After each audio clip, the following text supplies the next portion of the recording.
Hey everyone, and welcome back to the channel. Today's code is P0057, which means your car's computer detected a problem in the heater circuit for the downstream oxygen sensor bank 2, sensor 2. This sensor plays a vital role in maintaining good fuel efficiency and reducing emissions. So, let's dive in and see how to fix it.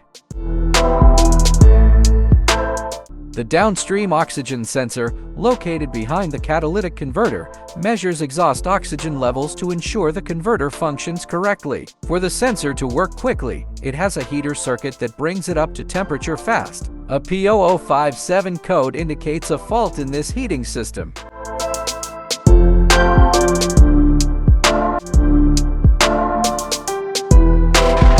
Here are some signs to watch out for. Illuminated check engine light, decreased fuel efficiency, increased emissions, rough idling, reduced engine performance. Tools you'll need: wrench set, socket set depending on sensor location, multimeter optional. For testing, replacement oxygen sensor, consult your car's manual for the right part. Safety first. Always work on a cool car and park on a level surface. Disconnect the negative battery terminal for electrical safety. Before diving in, check for any loose or damaged wiring around the oxygen sensor. Look for exhaust leaks near the sensor as well, which can mess with readings. If the wiring seems okay, we can suspect a faulty sensor or a blown fuse. Consult your car's repair manual to locate the fuse for the oxygen sensor heater circuit and check it with a tester.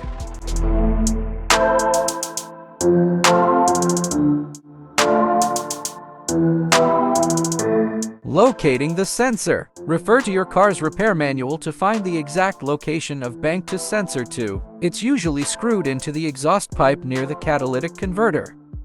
Visual inspection. Once you find it, check the wiring harness for any damage or corrosion. Look for burnt or melted connectors. If the wiring seems okay, we can move on to the next step. Replacing the sensor. Use the appropriate wrench or socket to remove the faulty sensor. Be careful, it might be tight. Screw in the new sensor hand tight first, then tighten it with the wrench following the recommended torque specifications. Refer to the manual. Reconnect the wiring harness. Once you've replaced the sensor or fixed the wiring, use your OBD-II scanner to clear the P0057 code. Then test drive your car and see if the code comes back. If you're not comfortable replacing the sensor yourself, or if the fix doesn't clear the code, don't hesitate to take your car to a trusted mechanic. They can diagnose the problem accurately and get your car running smoothly again. Thanks for joining me. I hope this video helped you understand and potentially fix the P0057 code. Remember, if things get too complex, a mechanic is always there to help. Leave a comment below if you have any questions, and don't forget to subscribe for more car repair tips.